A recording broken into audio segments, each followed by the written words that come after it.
EntrepreNINES. I'm John Wist. And I'm Bonni Mace. We are two Enneagram 9s who took a big leap into the world of entrepreneurship at a similar time. And this podcast is a space where we're inviting you to laugh and learn with us as we work to build businesses with soul.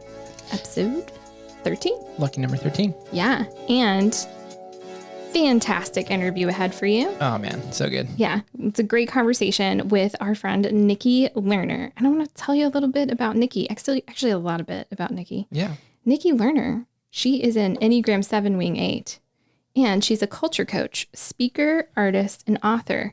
She's helping individuals and organizations move from monocultural to multicultural. With over 20 years as a practitioner and leader in the area of multicultural work and life, her passion is to equip others with the inspiration and information needed to move one step closer towards healthy diversity.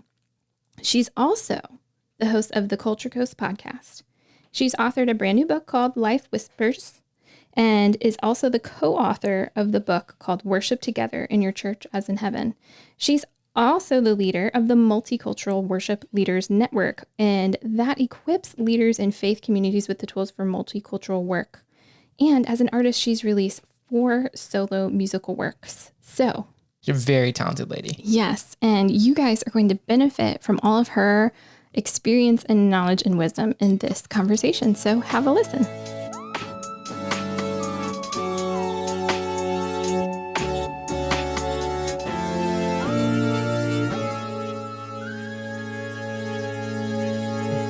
Hey, y'all. I'm so glad to be here. I'm really excited that y'all took the leap. Thanks. Welcome to the dark side. Yeah. Taking the leap. And what I can tell you after almost 5 years of taking the leap myself is the best one of the best things I've ever done. Love it. And it's been fantastic. So That's I'm happy to be talking about all things today with you guys. That's awesome. Mhm. Well, Nikki, thank you so much for making the time. Nikki and I have had the chance to hang out before today. This is Bonni and Nikki's first time hanging out, but Yeah. I had the awesome honor of getting to learn quite a bit underneath of Nikki's leadership through the Multicultural Worship Leader Network when I was on staff. In my And previous culture job. coach training, right? Well, yeah, both when she came to teach us at Seven Run as well. So so it's been an awesome opportunity to be able to reconnect with you today. So we're going to talk about you. We're going to jump into your entrepreneurship journey and wrap in the Enneagram like we try to do every single time. So why don't we just start at the top? Like, what is a culture coach?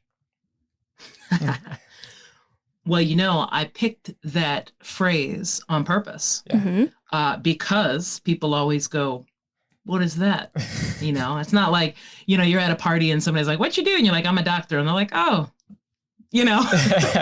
nobody's got another question for you, Obviously, right? yeah. I love Culture Coach because it's really the work that I do. And it came from a conversation that I had with a colleague of mine. This was years ago, maybe 10, 15 years ago, where we were talking about some different cultural things. And we really said, wouldn't it be really cool if everybody had like somebody from a different culture group to coach them, that they could call whenever they had a question or when they didn't understand something or, when they wanted to learn more, whatever it was. And that's really where the phrase came from. Culture coach was, how much better would the world be if we were able to be that for each other and be generous in the way that we interact in the world together. And so that's really where it came from. So I spend my days working with CEOs and presidents of companies, senior leadership teams, trying to help them build the skill of multicultural leadership. And I do that through coaching and consulting and teaching. Yeah. That's awesome. That's big work. I love it. Yes. Important it's work. never boring. That's for sure. Yeah. Well, and it sounds like obviously this is something that, well, I know from experience with you that this is something that's been a part of your life for a long time, even before you started doing this as a business. So kind of walk us through that journey a little bit. I mean, this has been a passion of yours in ministry and now in your own business. So what has the journey looked like, maybe even back as far as that conversation of what is culture coaching, right? To now, how have you kind of seen yourself grow? And then how did you kind of land in a place where you're like, oh, I can I can help others benefit from this by going out on my own? Well, what I realized, particularly in the last couple of years, is that I've been doing this work my entire life. And I can trace elements of what I do now all the way back to some of my memories as a young person. I grew up in a tricultural family, although we were all Black American people. And for a lot of people, that sounds like, what? How is that possible? But, essentially, I had 3 different sides of my family. My biological dad's side of the family, he passed away when I was 1. His side is from rural Virginia, so very country. My mom's side of the family was where all the diversity was. We had all kinds of people in our house all the time, and in and out of our family.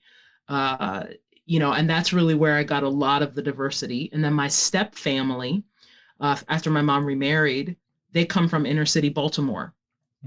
So those are 3 completely different cultures, right? Even though you have people from the same people group, right? And that happens for a lot of us. And I realized that, my memories as a younger person was I always felt like I was in the middle, and I always felt like I was the one that had to translate for everybody. It was a very lonely place to be. But I do remember that, I've had that skill.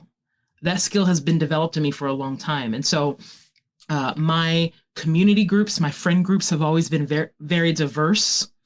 And then when my husband and I were engaged, and it was time for us to look for a faith community to be a part of, we had a really hard time trying to find some place to go where people wouldn't stare at us because we were interracial.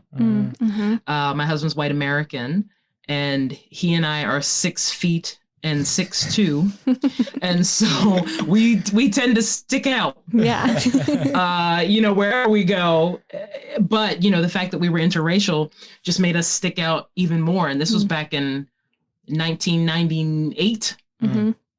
Where, even couples like us, we were still relatively rare. And so we couldn't find anywhere to go. And we finally kind of stumbled into this place, this church that would have become our home for 20 some years as we were married. And to make a very long story short, y'all, at some point ended up leading the music ministry there at the church. Church is about 4,000 people, about 150 people right in the music department itself. All volunteer that I was responsible for. And we built an intentional multicultural faith community, multicultural creative ministry. And it's some of the best work I've ever done. It was glorious. And then after about 20 years of doing that, decided it was time to do something else. And as things were changing in the world and companies were now starting to talk about this, organizations were starting to talk, I thought I can help. So that's when I decided to transition out of my role. Again, that's a whole nother story if you ever want to talk about transitions. Just the thought process, behind that. But came to a place where I knew it had to happen. And really, you guys, I really felt like I had something that was valuable and needed and necessary to the world, particularly outside of faith community. And so that's why I stepped out. And so that was about almost 5 years ago now since I've done that. And here I am. That's awesome. Amazing. Thank you for sharing the condensed version. Very condensed. Yes. Yeah. We could talk for a series, I'm sure, on that. And I would love to talk transition sometime. That sounds like a blast. But we are. On EntrepreNINES. So another time. So let's tie in Enneagram just a little bit. So you're a 7. I am a 7 wing 8. 7 wing 8. And so I tell people, John, I'm like, look, I'm a 7 wing 8, which means I'm always looking for the party. I'm going to be the life of the party, but don't come at me. Because my 8 wing will come, will show up. Just show up. I love it.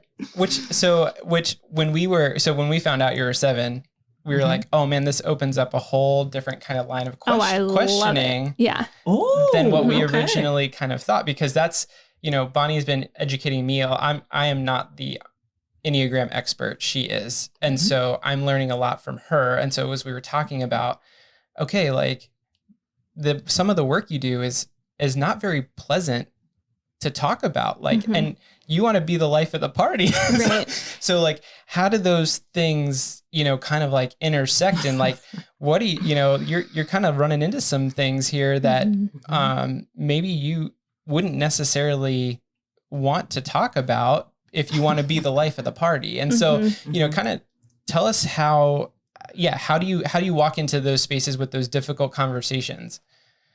Yeah. First of all, nobody's ever asked me this before, so this is really fun. Nice. Yeah. That's awesome.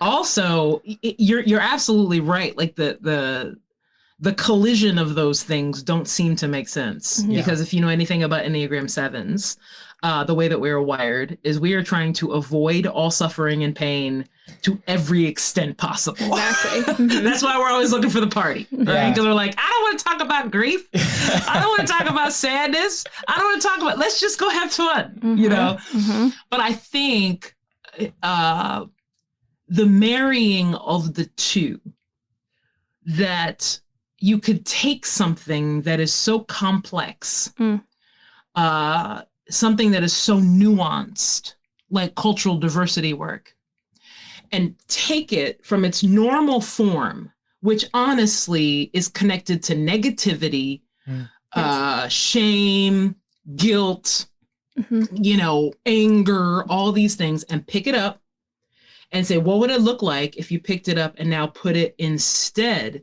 into the soil of creativity and innovation and joy and laughter and celebration? And taking those two things and marrying them together makes a lot of sense for my work. Yeah. And so I think that's why it keeps me motivated is, again, being an Enneagram 7, I can look at almost any situation and find the light side of it, the bright side of it, right? That's a superpower of mine. And it's served me very well for most of my life. I like who I am. I like that part of me. I like being a 7, right? I like it. And I think it's really helped and really set me apart in the culture work industry. Because, when I show up to work with my clients, I don't have a chip on my shoulder. Right. Yeah. Right. I'm not, my intensity is flows out of the root of joy. I love awesome. that. Not out of the root of pain and anger. That's awesome. Now as a coach, I've learned I have to process my own emotions as well with my people, right? But I can disconnect. I actually think that's a superpower of a 7. I can disconnect from some of the painful things in order to look at and what do we need to do about it. So I think those things marry very well together. That's beautiful. I love it. And what I love about listening to your work and reading your work, I've followed particularly things that you write, and then jumped on your podcast finally when I was like, this interview is coming up. I got to binge some of these episodes because I'm more of a visual learner. So to listen to a podcast, I really have to zone everything out.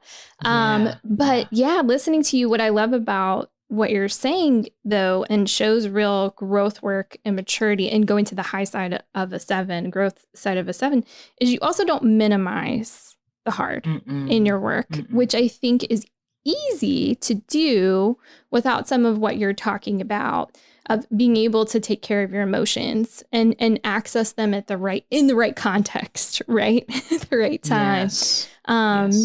So I think that's a huge, guys, if you're an Enneagram 7 and you're like, I want to bring my joy without minimizing the hard, Nikki's your girl. Go find her. We'll give you all the links in the show notes because she does this really, really gracefully. And I appreciate it because that is something that sometimes you guys as 7s get a bad rap for, of just you're living on cloud 9. You are not in touch with reality. Come down where the rest of us are. Don't even get me started on this. Okay. No, please don't go there. I feel very, very passionately about this. Okay. Because you're absolutely right. Because of the way that we are designed and we are wired, which in your study of Enneagram, the origins of people's Enneagram expression, right? Is that most of us as sevens have a lot of tragedy and a lot of loss in our story. It's true for me. And what people don't always realize, and this is something I had to come to as I have matured, is that for most of us, when we're healthy, our joy, our positivity, the way we see the world is actually rooted very much in reality. Oh, yeah. It's almost like, I think people in the world make an assumption that everything that's real is rooted in despair and depression and anxiety and all of these other expressions. But everything that is, the expression of joy and peace, which, we all know are virtues of the spirit, right? Yeah. All those things are just fluff. Wow. I don't know who made up that definition, right? Yeah. It's not fluff. It is literally the other half of the situation. And what I try to tell people a lot of times is, look, you need your Enneagram 7s. Don't try to dim their lights. Because when all of y'all are sitting over there in the hole somewhere, right? Who's going to pull you out? Right. Yep. Enneagram 7s, right? Exactly. You don't want them until you need them. Exactly. Yeah. Right. But I think that's the thing to remember is that, our expression is not rooted in fluff. It is rooted in reality. What you see from us is the choices we have made of how we respond to it. That's awesome. And that's very, very important, to love the Enneagram 7s in your world. Don't treat them like they're flighty. Yeah. Don't treat them like they're, all the things we hear, right? Oh, Enneagram to 7s, they can't commit. Oh, they're all distracted. Oh, they get bored. Like, we're not flighty. Right. Right. Just like everybody else, we have superpowers in different areas. In unhealthy ways, we can dissociate really easily. Right. And I have done that in stretches of my life. However, our joy, positivity, the way we see the world is rooted in deep reality. We have just chosen to express it this way. And I think that, I often want to say that hope is like the brave choice, right? It's easy to want to just let it all burn because it sucks. But choosing hope and choosing joy and choosing love, choosing all of these things that say with my effort, with my, with my intention and my work into this can become a good thing. It's easier to let things decay. That's right. So having that from a really grounded space is important. And it shows too that every number on the Enneagram brings a crucial part of the puzzle, right? To doing the work that you do, to doing the work that I do, to even doing the work of storytelling that John does. Like, we all need this, we all need each other to bring this stuff out, and hope and joy and wholeness. All of that is that's the brave stuff. It's easy to say, burn it all down and start over. It's harder work to say, let's take what we have and see what we can make of it. So I love that. I love hearing your take on that. I loved seeing your 8-wing kind of come out and be like, let me defend the 7s in the world, y'all. Girl, that's what I'm saying. Like, don't come at me. It was beautiful. I love it. Awesome. But I am curious for our 7s listening, and also 9s, because 9s and 7s have this in common, right? So our target is mostly 9s, is that we are optimistic people, right? Like, as 9s, we also want to optimist the crap out of things because we struggle with the hard stuff too. It just in a different way, because right? Then everybody's happy and at peace, yes. and we don't ruffle any feathers. Then we can take a nap.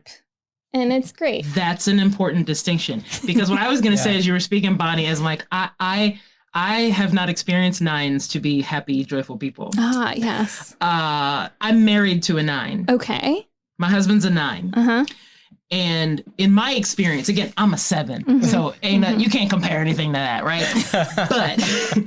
But John, when you said the desire for peace and calm and happy, that makes a lot of sense to me. Mm-hmm. Where it might not always look like an outward vibrant expression of, whatever. Right. With the main motivation being, let's just make sure everybody's okay. Yeah. Even to the detriment of yourselves. Mm-hmm. 100%.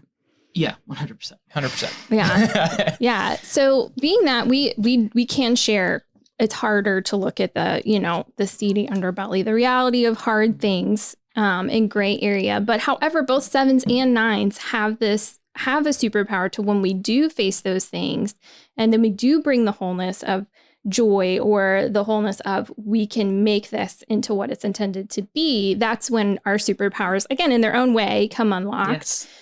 We come alive in our own ways. So yes. 7's going to optimist down the road of like, let's just be as intense as we can in the fun ways. That's kind of the dissociated way. A 9's going to optimist as hard as we can of just being like, I mean, it'll be fine. Let's go over here. That's right. So it's a little different in those ways, but it's similarly motivated. So I'm curious what you have done in your life when it comes to accessing this inner wisdom. That means you have to take the time to face the emotions, all of those things. How do you do that? How do you have this good relationship with your inner wisdom and take the time to hold both of those things? Do you have any advice for your fellow 7s, fellow 9s who might have a hard time doing this? Gosh, yeah. What I can say is that I am always doing work on myself, like every day. I've been very intentional about that. Probably for a really long time, I've always had a big awareness of myself, but I would say in the last like five or 8 years, it has just went to the next level. And I think, sometimes I think we can feel like, well, you either are self-aware or you're not. Mm-hmm. And that's not true. Mm-hmm. Everybody can get better at it. It's a skill and it's an intention that you build into your life. Yeah. Right. I'm constantly asking myself deep questions about why I'm doing what I'm doing. Am I running away from things? Do I just not want to feel this? All of those things. And a lot of it's just because I know what my tendencies are when I'm not healthy. And so I've done a lot of work on myself. But what I can say is this: so many of us do not trust ourselves. Yeah. Like we just don't trust sometimes that there is anything good in us. I mean, it's hard to put language to this, yeah. But I think the key to developing some of your inner wisdom is knowing that you can trust yourself, right? Knowing that you're not all knowing, nobody is. However, most of us that are experiencing any kind of success, and you all probably know this as entrepreneurs, you have to be able to trust your inner guide, right? No matter what the outcome is, you can't control the outcome. All you can control is, how do I engage with this? How do I think about this? What's the decision that I'm going to make? And I feel like I'm learning this every day. I've certainly gotten better at it over the last several years, but you have to trust yourself and see what happens. And make sure that once you succeed, that you don't undo the learning and the practice that you just did, because the people around you are still responding to you in the old version of you. And if you're not careful, you will bring yourself back to that old version and those old practices just because the people around you are actually impacting whether you feel like you can trust yourself or not. Yeah. Wow. That's good.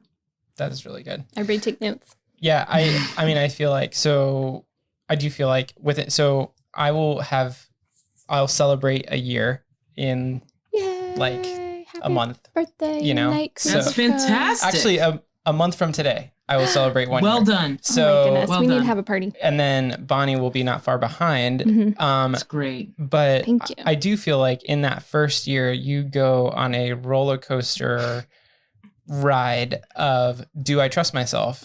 And do I trust what I just did? Do I trust what I'm doing? And do I trust what I have to do? And, you know, I just think that lands really close to home right now, because I think finally I'm at the point where I feel like I understand what I'm doing, right? I understand that the jump I made was the right call. I understand. That's right. You know, that the jump I made, although I had to do some refining and some, you know, learning about myself, learning about what I even decided to do. I mean, you know, when you're like, I'm going to start my own business, and you're like, oh, okay. Well, I didn't know I had to do all this too, you know, right? But I do think some of that, you know, the imposter syndrome, the questions, the doubts, all of that. But I think that continually, I think hearing from you, like the daily practice of trusting yourself, man, I need to get better at that, but I understand where that comes from. Like, I understand now that has been part of this process over the past year of like. Yeah. And John, it's a muscle that you have to develop. Yeah. Yeah. It's not like you try it once, you trust yourself and you bomb and you're like, well, you know, Nikki said I could trust myself, but that doesn't work. You know, like, but we do that sometimes, right? You got to keep at it. You got to keep doing the reps. You got to keep building the muscle. You got to keep at it, because it's actually, in order to trust yourself, you do need evidence. Yeah. Okay. Yeah. You do need evidence. Like, if you keep making terrible decisions, you shouldn't trust yourself. Okay. Yeah. What you need is more information. Yeah. Okay. Not more trust. But the thing is that the more you trust yourself, you move forward in action and in faith. And a lot of times that you keep building the muscle, and that then tells you that you are worthy to be trusted. Right. Yeah. And the other thing too, you know, while you're talking, is you also have to trust in the fact that you will evolve. So, like, you know, if you're in year one, there's a lot of wrestle that goes on, and then you kind of find a space where you're like, okay, here we go. I like this. Well, 4 years from now, John, there's a very good chance that your business may have morphed and shaped and changed where it looks a lot different than it's going to look this year. Sure. And you need to be able to give yourself permission to let it do that. Yep. Yeah. That is good. Yeah, we always want to think that version 1 is also going to be version best, right? Like, and like forever. Yeah, like version forever. Yeah, like Oscar winning, you know, titles were the first draft of the script or whatever, and that's just not.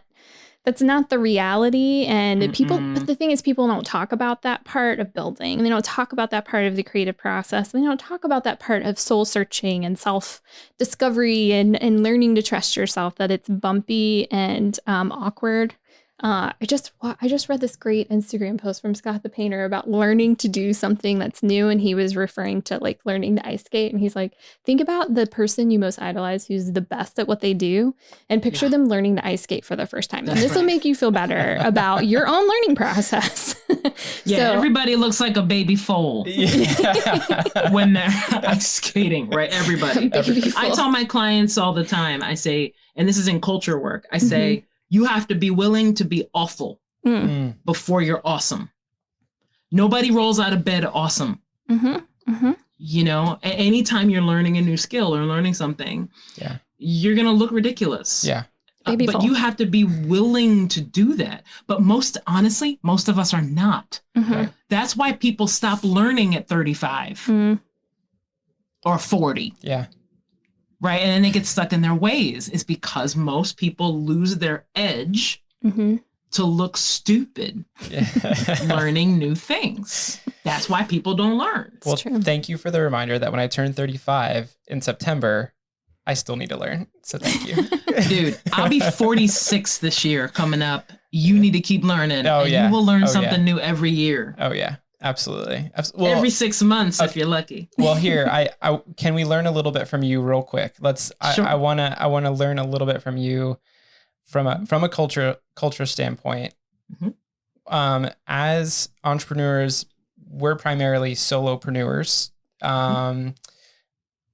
How can we be as culturally inclusive or as culturally rich as possible? Great phrase, by the way. Listen to that episode where she drops that. Yeah, we borrowed that.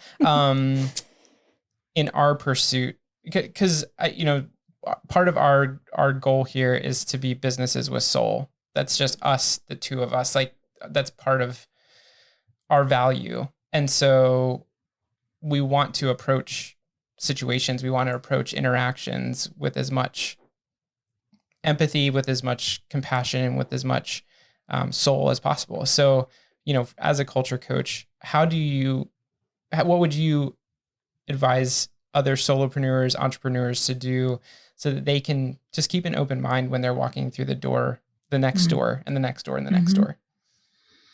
Yeah, thanks for asking that. Everything begins with a relationship. The more diverse your world is, the better chance you have of either building a diverse business, or working with or for a diverse business. Proximity is key. It's going to be really tough for people if their whole relational world is people that look like them, or people that think like them only, or act like them only. It's going to be really, that if you think about it, it would be an inauthentic expression. How are you supposed to be multicultural if your world isn't multicultural? Yeah. Like, and you as a business person, like, you get frustrated because you're like, why isn't this multicultural? Why don't people want to come? Well, look at your world. Yeah. You cannot lead. You can't lead something you've never seen. You know, it's like you don't have a vision for it. Yeah. So that's why relationships are so key to connect with people, and really trying to see, how can I make my world as diverse as possible? That may not always be your best friend, but where do you shop for your groceries? Where do you take your dry cleaning? What church are you going to go to? What kind of networks are you going to be a part of? This is a big one for entrepreneurs. Yeah. And particularly, I would say white American entrepreneurs, only because you guys are the majority culture. So it's going to be, so you guys actually have a bigger burden than we do to find diverse spaces, because you guys don't have to. Yeah.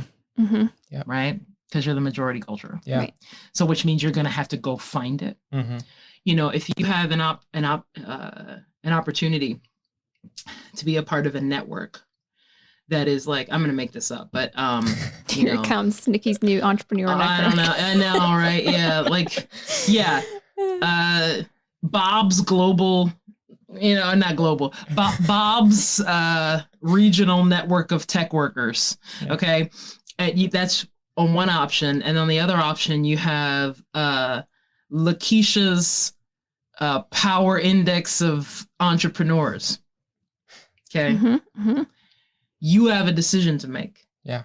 If you look at Bob's network, and Bob's network is just full of people that look like you, and you go over and look at Lakeisha's network, and you have Lakeisha's network of people that don't look a whole lot like you, as a visionary for multicultural work, life, and leadership, which one are you going to choose? Yeah. Well, if you're intentional about it, you're going to go choose Lakeisha's, particularly if you're from majority culture. Yeah. Right? It's down to the smallest decisions like that. Yeah. Is very important. Yeah, that's really good. And it doesn't, and I like what you said too, that you don't have to overcomplicate it. Oh God, yeah, no. Right? No. The first step of becoming more culturally rich is to get out of your head a little bit and get in front of people. Like, just go experience people. They're not as bad as you think. I mean, some of them are bad, but they're not as bad as you think. But you'll know when you come across a bad one. A lot of times just people being people. Yeah. People are quirky. Yeah. Absolutely. All people are quirky, no matter what people group they come from, right? But you got to get out there. You got to get out there. You got to place yourself intentionally in places where you're the minority, so that you can learn and you can grow and you can experience some things. Like, it's really, really important for all of us to expand our world that way. And again, if anybody's a part of the majority culture, you just have a bigger burden to do it. Because, those of us in minority cultures, we have to know your culture. Right? I mean, we grow up at least bicultural, most of us. Yeah. If not tricultural, right? Because we have to know that culture in order to succeed in the world. Right. So a lot of times, I mean, depending on where you live, sometimes, our worlds are just naturally diverse. Yeah. Because they have to be. Right. Right. Yeah. Whereas a lot of majority culture folks, that may not be the case because you don't have to be. Yeah. So do you mind if I ask a little follow-up, John? No. Just thinking about, I'm going to just call it and say that the majority of our listeners are probably also majority culture. Because you can see, Lovely. So when you're talking about it, because I think this is important to acknowledge in a couple of ways for majority culture people, you don't have a choice as a minority culture to learn a second culture. We get the choice. That's right. But then we go into the situation and we think, I'm going to go learn a second culture. And then all of a sudden you're in there and these buddies that I like to call shame, or embarrassment or insecurity start to creep in when suddenly you're the minority culture. In a room, or you get to experience even if you're not the minority culture, you get to meet a person who's bringing you a new perspective. And that can be really hard, and that can cause tension and awkwardness, and can also cause you to say some really terrible, awful things or behave terribly and awful when we let the insecurity overwhelm the learning experience. So what is some advice, or what are some things you offer in your coaching work for people walking into that? Maybe it's their first time. Just to say, one, I'll tell you, shame and embarrassment, it's going to come up. Like, you're learning something new, you're the baby deer in the room. So what do you have to say for people who are making that choice? Because it is their choice to make. Well, let me say 99% of my clients are white American people. All right. So I get this. I understand. And most people are saying, I'm afraid I'm going to say something dumb.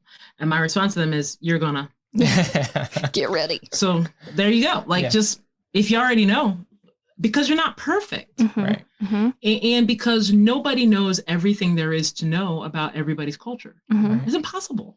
Right. But we enter these situations sometimes as perfectionists. And you can't do that, because that is a ultimate failure if that's how you walk into these situations. And a lot of us, this is what I believe, a lot of us, we have all this shame and this guilt and all this stuff around it. And it sits around and it stirs in our head primarily because we don't have anything to combat it. If you walk into a situation where you're the minority and you feel all weird and I don't know what to do with my hands, kind of a thing. That's always the first thing, right? Right? Yeah. But if that's your experience, and you don't have anything to speak back to it, all you know is, I'm clumsy. I'm clumsy culturally. I don't know what I'm doing. I'm stupid. Why did I even try this? And then you just keep it moving. Right? That's why we keep putting these walls up. But if you knew, okay, I'm a human being, I'm going to be honest about where I am. I'm uncomfortable. And I'm uncomfortable not because I'm a racist. I'm uncomfortable because I'm out of practice. And I haven't had this proximity, and that's what's true. We need to work really hard to speak those truths back to ourselves. And a lot of times we stop short because we just listen to that voice. I call that voice Cletus.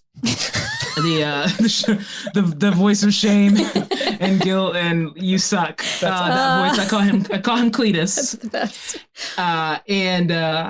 But we don't have another voice. Right. That comes in behind it and says, no, that's not true. Right. And that is the place where we need to work on. We need to work on getting better at what is the voice of truth. What are the messages that come right behind those things we know aren't true, to speak into it so that they go. That is what is necessary. Now, for me professionally, the people that I work with, I work with CEOs, I work with presidents. I work with a lot of senior teams. I work with high-level, high-functioning leaders that are leading organizations who have a lot of risk on the line trying to get better. But it's all the same. I mean, it's all, let's learn some new language. Mm-hmm. Let's learn a different way to do this. Let's get into a creative space. And let's talk about what are the things that you're afraid of. Because if you don't name them, you can't address them. Or if you're holding on to stories that aren't true or that are old, they're not going to propel you forward. Yeah. So a lot of the work that I'm doing with people is a lot of that, Mm-hmm. Along with like, okay, here's 5 ways to, diversify your team. And here's what you need to think about hiring. And, but honestly, all that stuff, it doesn't matter if we don't take care of what is going on for us as people. Yeah. Mm-hmm. Yeah. That's so just a quick story. And if we include this, is great. But if we don't, so a lot of the tools that I learned from you at Multicultural Worship Leader Network, in how to build diverse teams and how to have conversations with people from different backgrounds. I had an opportunity to kind of pitch to somebody, to do a training course, and got on the call with them, 2 Black American women. And we had an hour and a half awesome conversation. At the very end, they said, we want to be honest with you. We wanted to do this FUBU. We want to do this for us, by us. Like, we wanted to hire a Black woman to do this with us as a videographer. But they appreciated, I took some of your tools. I was like, I'm going to ask a lot of questions because I don't know what we're talking about here. You've never gotten the hair extension. Yeah. I've never gotten hair extensions before. But having that conversation and being open about it, being open enough to say, look, you're the expert in what you do. I'm the expert at what I do. And I don't think that my skin color is going to keep me from doing what you need me to do for you. That's right. But I actually think it actually might be a benefit. Like, I'm coming into this with no information and I'm going to learn from you like a student would. And so how can I, be an asset to you because I'm different, Good on you, John. And, good on you. And so thank you, because I got the contract, and we start next week, but thank you for, just, I think helping, and this was a, mind you, a completely different context in which I learned these tools, but they Multicultural Leaders Worship Network, right here in entrepreneuring video world. I love it. Yeah. But at the same time, what you're doing and what you're teaching crosses so many boundaries and so many contexts. It doesn't matter in what context you learn it. It's just universally. Principles are all the same. Yeah. So the principles are all the same. Like, everything I teach in the business world right now are principles, that we could find if we opened up scripture. Yep. Yeah. The language is what's different. Right. And the goals are different. Yeah. But the principles are the same. Yeah. Yeah. So good for you, John. That's you. Awesome. Yeah. And if you are so welcome. Yeah. And if you need culture coaching, go to this lady. Thank you. Yeah. And I think the reason probably why you won them over is that you showed up, particularly as a majority culture person, as service and learning. That's right, Bonni. Open hands. Yep. To say, teach me. Yeah. I'm going to bring my gifts. Yep. Right. And all the awesome things that you're great at. Right, John? And I'm going to use those things to enhance what you do. And I'm going to learn from you. Like, you teach me. And that is what is so powerful about that story. Yeah.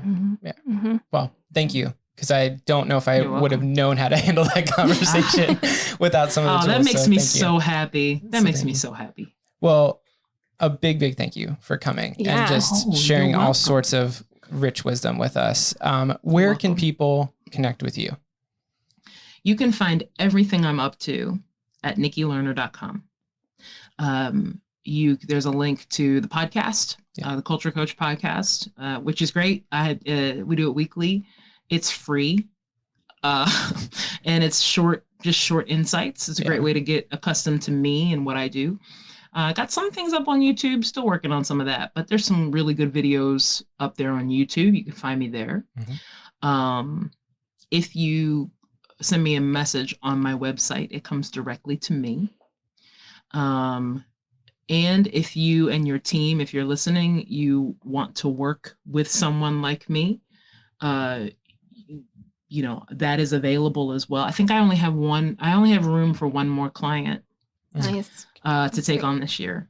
So I'm kind of almost at a waiting list for that work. It is not free.